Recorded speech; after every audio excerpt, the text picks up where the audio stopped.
Thank you sir.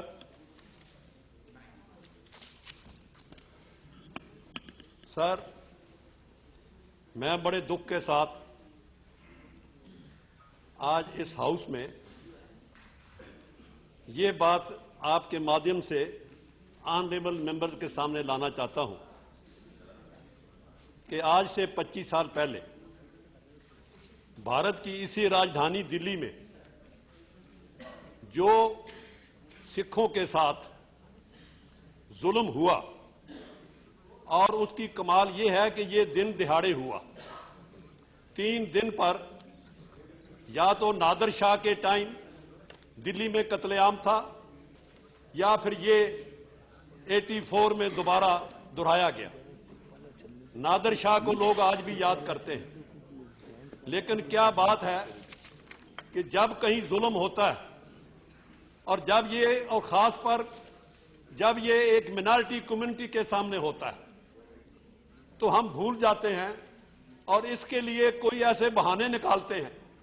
क्योंकि जब हम कहीं बोलते हैं तो बीच में टोका जाता है कि उस रजीम में क्यों नहीं हुआ, आपने वहां क्यों नहीं किया, आपके ये जिम्मेवार थे। सर, मैं तो इस कचहरी में ये इसलिए खड़ा हूं कि सिखों ने इस देश के लिए क्या नहीं किया।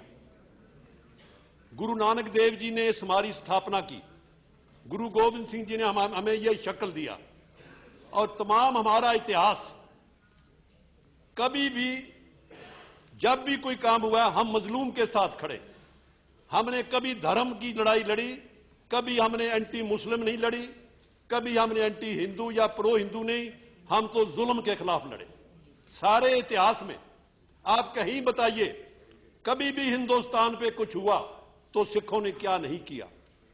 जब हमले होते थे हमारे देश पे, कहां से आते थे? वो सारे पंजाब के रास्ते आते थे। तो उन हमलावरों के सामने कौन खड़ा होता था? हम देश को बचाने के लिए हम अपना खून देते थे। और किसी वक्त भी आप कहीं देखिए, एक एक दिन में 35-35 हजार सिख अब्दाली के हमलों में कत्ल किए गए। उनको हम घलूगरा कहते हैं, होलोकास्ट। ऐसे ऐसे वाकया है कि एक दिन ये ऐलान हुआ इंडिया में कि आज से सिख खत्म है, हिंदुस्तान में सिखों को खत्म कर दिया गया। लेकिन क्या हुआ कि उसी 1 महीने के बाद सिख वहां से उठे, चाहे हम राजस्थान में गए, चाहे हिमाचल के जंगलों में गए। लेकिन जब भी जरूरत पड़ी, चाहे सिखों ने गुरीला वार लड़ी, हमारी लेडीज ने कुर्बानियां की।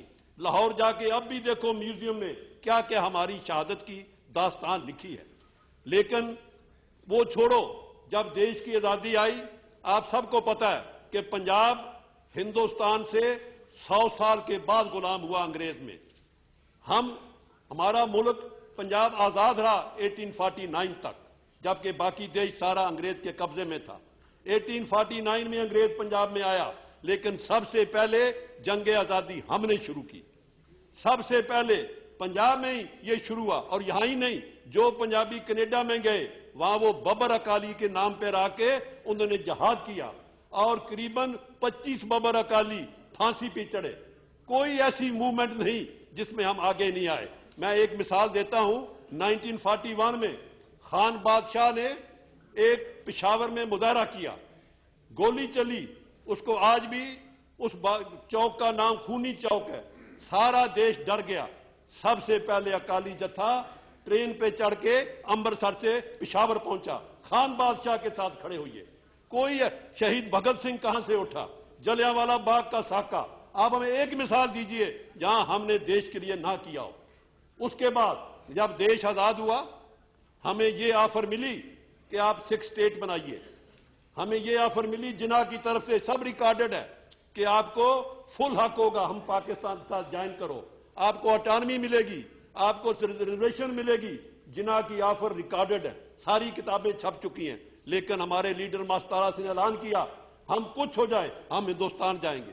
हम पाकिस्तान छोड़ा, ननकाना साहब गुरु नानक की बर्थ प्लेस छोड़ी, आपके साथ आए। लेकिन आपने हमें दिया क्या? जब कॉन्स्टिट्यूशन बना, हमारे मेंबरों ने साइन नहीं किया। आपको रिकॉर्ड सार, हुक्म सिंह स्पीकर बने, कॉन्स्टिट्यूशन पे साइन नहीं किया। हमने प्रोटेस्ट किया कि कॉन्स्टिट्यूशन में जो राइट्स पंडित जवाहरलाल नेहरू ने हमें देने का वायदा किया वो इसमें नहीं डाले गए। ये रिकॉर्डेड है, जो मैं कह रहा हूं गलत हो मैं उसके लिए माफी मांगने को तैयार हूंगा और करेक्ट करूंगा।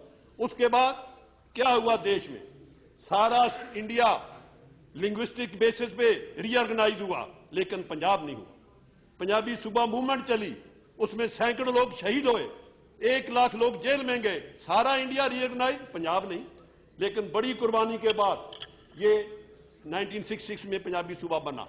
लेकिन जो आज की बात है, मैं आप ज्यादा नहीं कहते हुए, चाहे देश में हमला हुआ पाकिस्तान का 2 बार, चाहे कश्मीर में हुआ, पहले कौन पहुंचा, पटियाला की फौज, जब 1948 में कश्मीर पे हमला हुआ।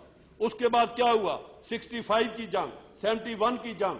बताइए, हमारी प्रोपोर्शनेट आबादी 2% है, लेकिन जो शहादत है आर्मी में वो हमारी कितने %? जंग आजादी में काउंट करिए, जाके अभी भी जाइए काला पानी में, वहां एक सिला लगी है, आप जाके देखिए काला पानी अंडमान में कितने लोग जेल में रहे, 90% सिख रहे।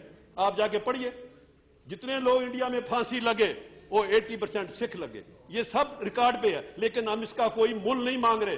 We are not asking for anything, just we are showing we have been patriot, we have been living for this, helping. लेकिन हमारे साथ क्या हुआ, आज से 25 साल पहले दुनिया के इतिहास में ऐसी बात नहीं हुई कि किसी धर्म के जो सबसे बड़ा स्थान हो वो उसी धर्म में, उस जहां रहता हो, उसकी सरकार उसको गिराने के लिए अपनी आर्मी भेजे। इससे बड़ा जुल्म कि अमृतसर गोल्डन टेंपल में कौन गया, हिंदुस्तान की फौज गई, और बहाना क्या, एक आदमी को पकड़ना। एक आदमी को पकड़ने के लिए इंडियन आर्मी अंदर गई, कितने हजार आदमी अमृतसर में मारे गए, अकाल तख्त गिरा, ये रिकॉर्ड पे है, कोई गलत नहीं है। आप बेशक मेरी बात सुनिए, अगर मैं गलत कहूं इसको मैं तैयार हूं करने में। क्या ये सच्चाई नहीं कि गोल्डन टेंपल को क्यों गिराया, और यही कहा हमने एक वहां टेररिस्ट है उसको पकड़ना है। मैं उसके है जी, बोलिए बोलिए बोलिए, हमारे आप बैठिए ना, आप बैठिए। हमारे लिए गोल्डन टेंपल कॉम्प्लेक्स में अकाल तख्त उतना ही इंपॉर्टेंट है जितना गोल्डन टेंपल दरबार साहब है। अकाल तख्त को आपने ऐसे गिराया जैसे कोई इलीगल बिल्डिंग दिल्ली शहर में गिरानी हो, और उसमें कितने लोग मरे, यात्रु मरे।